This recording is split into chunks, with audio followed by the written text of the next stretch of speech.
వాడిని వేసేద్దాం. ఎవర్రా అదే? ఊరంతా ఒకవైపు ఉన్నారు, వీడి వైపు నేనున్నాను.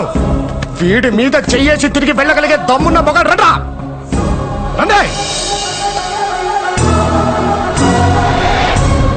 తీసుకెళ్తున్నాను కదా, తీసుకెళ్తా.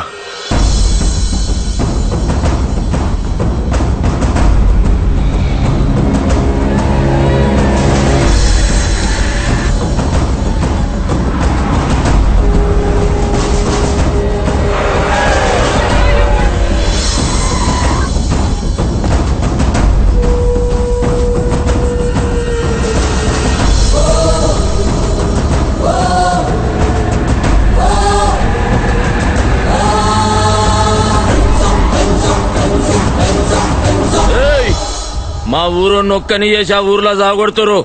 పక్క జరుగా. రవి,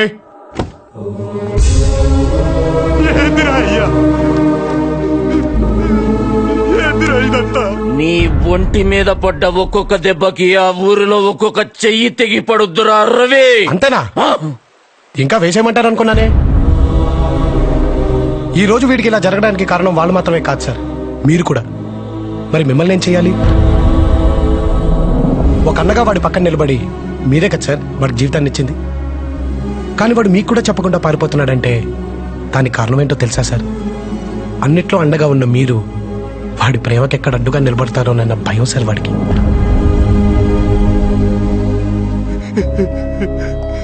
మీకు నమ్మకం ఉండేది సార్ వీడు జీవితంలో అనుకున్నది సాధిస్తాడు అని. కానీ వాడి ప్రేమనే గెలవలేక మీ ముందు ఓడిపోయి నిల్చున్నాడు సార్. ఇంకేం సార్ వీడు సాధించేది? వీడినింత వాడిని చేసింది మీరే సార్. వీడి మీద అన్ని హక్కులు కూడా మీకే ఉన్నాయి. అండగా ఉంటారు లేదా అడ్డుగా నిలబడతారు, మీ ఇష్టం సార్.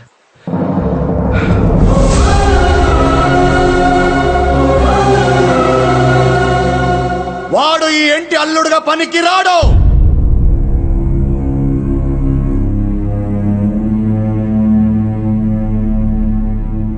ఇలాంటి వాడిని నువ్వు ప్రేమించింది మర్చిపోవాడిని.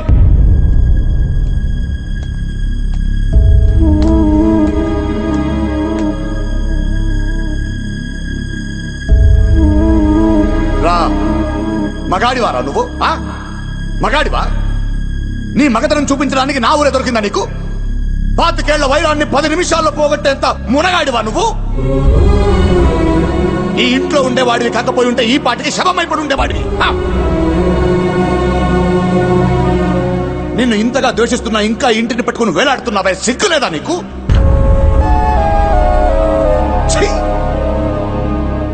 ఏదో 4 కోతి వేషాలేసి 4 మాయ మాటలు చెప్తే దానికి నచ్చేసుంటావు. కానీ ఇంటికి కాబోయే అల్లుడు అవ్వాలంటే దానికి మాత్రమే నచ్చితే సరిపోదు. ఆయనకి నచ్చాలి, వాడికి నచ్చాలి, దానికి నచ్చాలి, నాకు నచ్చాలి, ఈ ఊరికి నచ్చాలి. కానీ నువ్వు ఎవ్వరికి నచ్చలేదురా, ఎవ్వరికి నచ్చలేదు. ఎరా, నువ్వు లేకపోతే అది బ్రతకలేదనుకుంటున్నావా? నువ్వు ఇక్కడి నుంచి వెళ్ళిన 4 రోజుల్లో ఈ ఇంటి ఆప్యాయతల మధ్య నువ్వు ఎవడన్నది కూడా గుర్తుండదు తనకి. విను, ఇన్నేళ్లు ఈ ఇంటికి ఊరికి పెద్దగా ఉన్నాను. ఈ ఇంటికి కాబోయే అల్లుడు ఆ పెద్దరికం కాపాడే వారసుడై ఉండాలి గాని నీలాంటి అలగావాడు కాకుండా.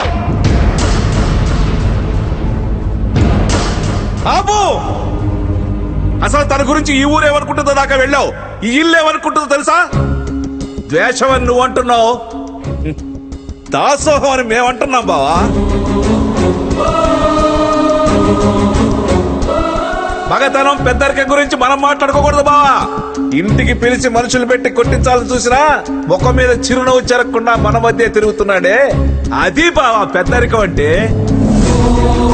పంపించి బొక్కలు ఎరగదన్నాడే, అదే బావా మగతనం అంటే.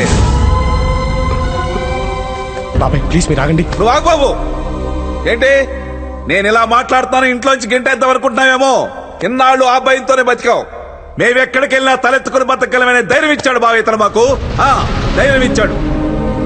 ఎట్టా నేను ఇంటి అల్లుడు కావచ్చా, ఈయన అల్లుడు కావచ్చా? పచ్చగా మట్టి చూసి ఓరవలేని ఆ ఎదవా ఇంటి అల్లుడు కావచ్చా?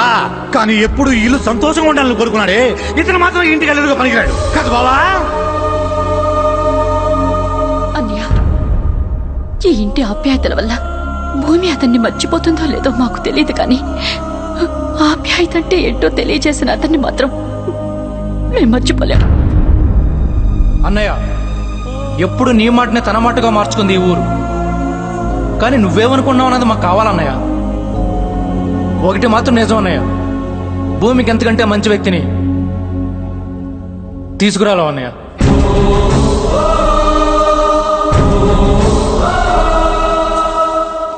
సార్, మీరు ఇవన్నీ పట్టించుకోకండి.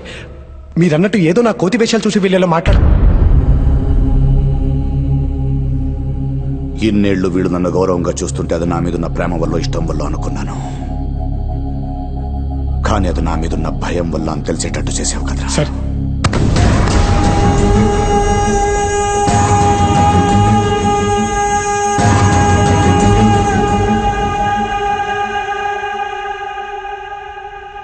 నువ్వు నచ్చలేదు నచ్చలేదు ఎందుకంటున్నానో తెలుసారా? ఎక్కడ నువ్వు నచ్చేస్తావో అన్న భయం రా నాకు.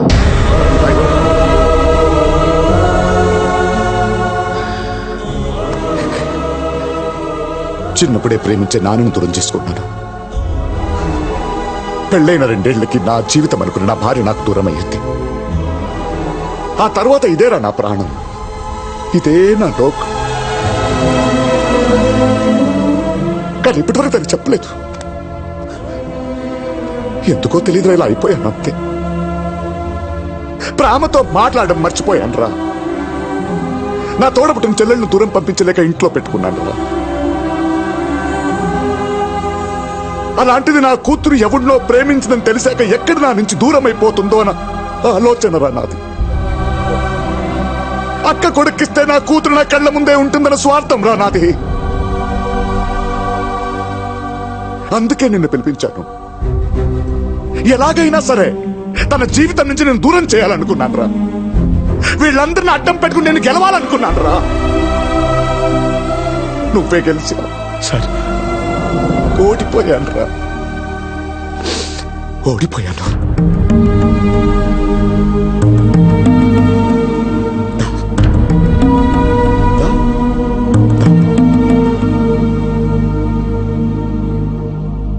ప్రేమించిన వాడిని ఇంటికి తీసుకురమ్మన్నాను, ప్రేమనే తెచ్చావు.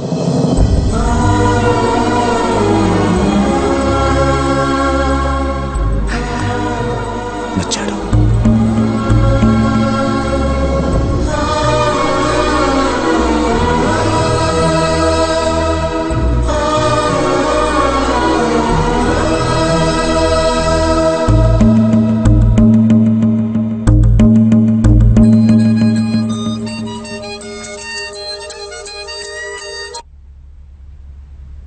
ఇందు, Krish, I love you.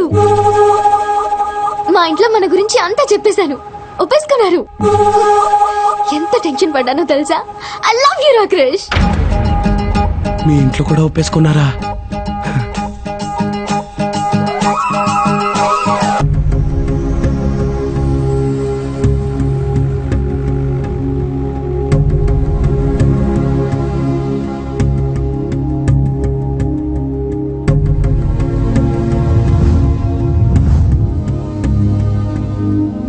Krish, నువ్వు వెళ్ళిపో. ఏదైతే జరగకూడదనుకున్నామో అదే జరిగింది. మా నాన్నకు నువ్వు నచ్చేసావు. మా నాన్న ఒక్కసారైనా నాతో ప్రేమగా మాట్లాడకపోతారా అని ఎదురు చూసేదాన్ని. ఆయనకు నేనే ప్రాణం అని తెలిసేలా చేశావు. అది చాలు క్రిష్. నువ్వు ఇంకా ఇక్కడే ఉంటూ ఇబ్బంది పడ్డం నాకు ఇష్టం లేదు. వెళ్ళిపో. ఇప్పుడు నేను ఇక్కడి నుంచి వెళ్ళిపోయాను అనుకో, మీ నాన్న దృష్టిలో మోసగాళ్ళ మిగిలిపోతాను. ఈ రోజు కాకపోయినా రేపైనా జరిగేది అదే. అయినా అదో పెద్ద ప్రాబ్లం కాదు. కానీ నా మీద ఏ నమ్మకంతో అయితే మీ వాళ్ళందరూ మీ నాన్న ముందు తలెత్తుకొని మాట్లాడారో ఆ నమ్మకమే అబద్ధం తెలిస్తే జీవితాంతం మీరందరూ మీ నాన్న ముందు తలెత్తించుకోవాల్సి వస్తుంది. ఈ ప్రాబ్లం అంతా నేను మీ నాన్నకు నచ్చడం వల్లే. ఆయనకే నిజం చెప్పేద్దాం. నాన్నకా? జరిగిందంతా ఆయనకు చెప్తే ఇప్పుడైనా అర్థం చేసుకుంటారన్న చిన్న నమ్మకం నాకుంది. పద.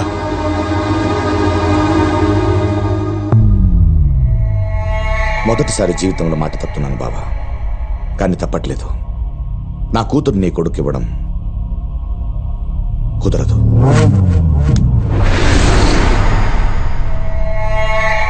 అక్క చచ్చిపోయిందని చెప్పి అక్కకి ఇచ్చిన మాట కూడా చంపేస్తావా బా? అక్క బతుకున్నా గానీ తనను ఒప్పించగలననే నమ్మకం నాకుంది. కానీ మీరు అర్థం చేసుకోవాలన్నదే నా బాధ.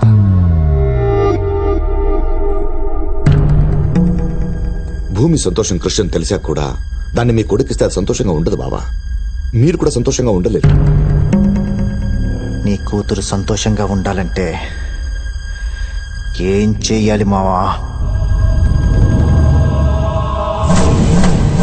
3 పూట్ల తిండి పెడతా. నెల తిరిగేలోపు దాని కడుపులో కాయని కాయిస్తా. 9 నెలల తర్వాత నీ చేతిలో మనవన్ని పెడతా. అది చాలా నీ కూతురు సంతోషంగా ఉండటానికి. ఏయ్!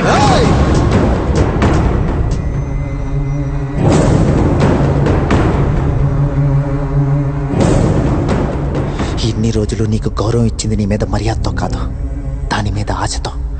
మగాడినని అనిపించినప్పటి నుంచి అది నా సొంతం అనుకున్నాను.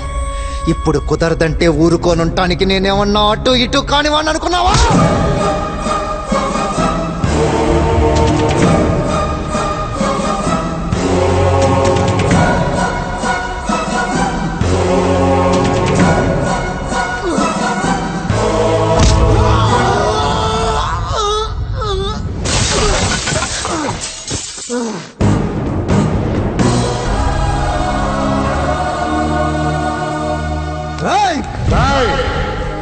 ఇప్పుడు నీ మైండ్లో ఏం రన్ అవుతుందో నా మైండ్లో కూడా అదే రన్ అవుతుంది. ఏ చేద్దామని. ఇంకోసారి ఇంటికి సంబంధించిన వాళ్ళ మీద చెయ్యి పడితే తినటానికి కడుక్కోవడానికి ఒకటే చెయ్యి మిగులుద్ది. ఏరా, నీ కొడుకు నా ఒంటి మీద చెయ్యేసిన చూస్తూ ఊరుకున్నావా? అంటే ఇన్నేళ్లు నా వాళ్ళు అనుకున్న వాళ్ళు పరాయి వాళ్ళు, పరాయి వాడు అనుకున్నవాడు నా వాడు. ఇప్పటిదాకా నీ కొడుకు ఈ ఇంటికి వారసుడు అవుతాడనుకున్నావు కదా? ఇప్పుడు చెప్తున్నాను, వచ్చాడ్రా అసలైన వారసుడు, నా కాబోయే అల్లుడు.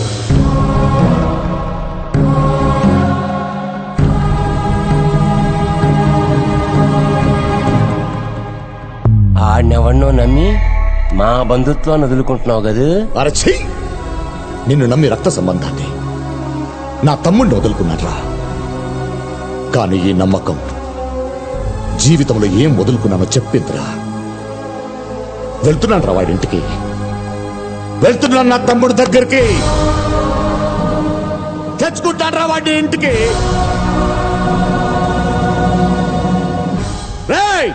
తీయండి రా బండి, రానా.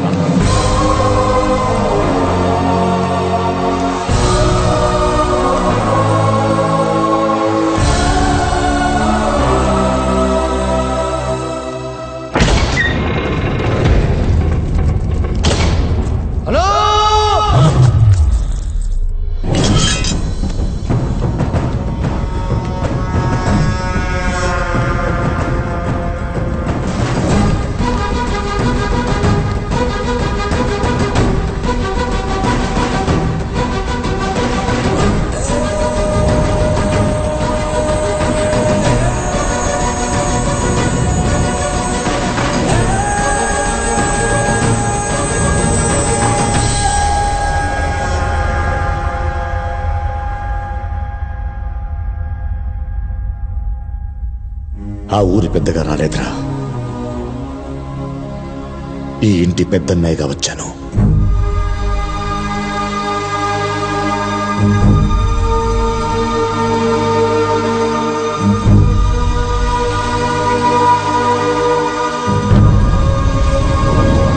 నాయనా,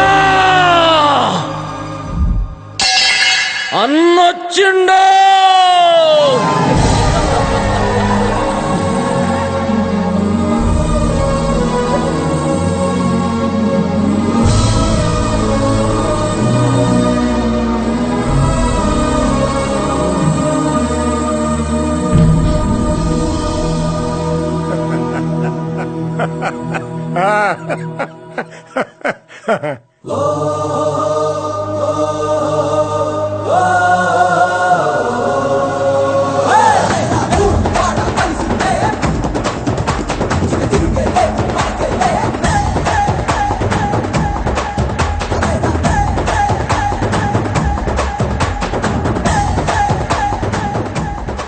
అదేనా అదండి కొంచెం ఇక్కడికి.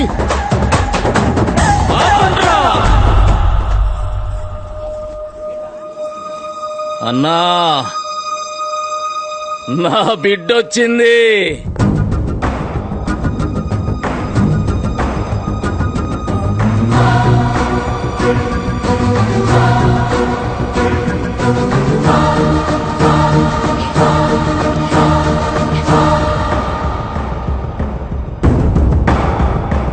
పిల్లలు లేరు కదన్నా, లక్ష్మి అక్క బిడ్డ. నా బిడ్డ కంటే ఎక్కువ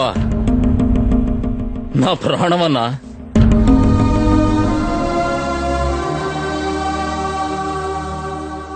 కృష్ణ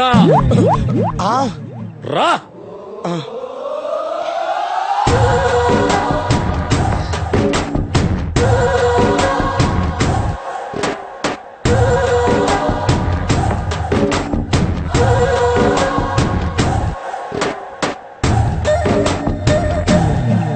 అమ్మా, అన్నకు కాబోయే అల్లుడు క్రిష్. ఇందు అన్న కూతురు భూమి. ఏడికెంచి పట్టుకొచ్చిందో గాని ఇన్ని బంగారమే. చూస్తున్నావుగా ఈ ఆనందమంతా ఈయన వల్లనే. కృష్ణ, నీకు భూమికి వారం రోజులలా నిశ్చితార్థం.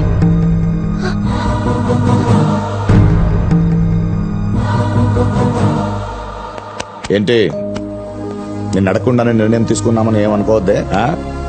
ఈ ఇంట్లో మొదటి పండగ ఏదైనా జరిగితే అది నీకు సంబంధించిందే కావాలి. మీ అమ్మా నాన్నని పిలిపించు.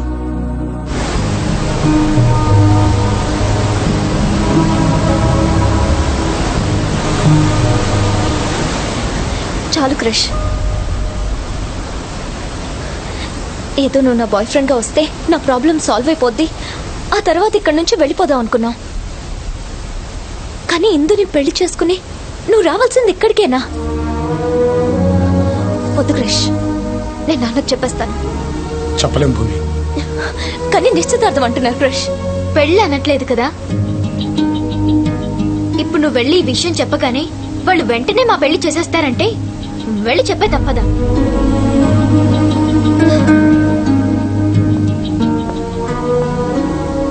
భూమి, మీ నాన్న మారడం వల్ల 2 కుటుంబాలు హ్యాపీగా ఉన్నాయి, 2 ఊళ్ళు హ్యాపీగా ఉన్నాయి. నువ్వు వెళ్ళి నిజం చెప్తే ఈ కారణంగా ఇదంతా మాయమైపోతుంది. నీకోసం స్టార్ట్ చేసిన ఈ నాటకం మన ఇంటి కోసం కంటిన్యూ చేయాలి భూమి. ఏరా, ఏమంటావ్? ఏంట్రా? ఏమే, ఇందాక చెప్పలేనని ఏదో ఫ్లోలో అన్నానే, కన్ను చెప్పేది విన్న తర్వాత అసలు లైఫ్లోనే చెప్పడానికి భయంగా ఉంది. ఏమే, నా జీవితంతో ఆడుకున్నావు కదే. మీ ఇద్దరు అక్క చెల్లెలని నీకు ముందే తెలీదా? ప్రామిస్ రా. దాన్ని అడిగాను మీ దేవురని, రాయలసీమ అంది. నన్ను అడిగితే తెలంగాణ అన్నాను. అబ్బా,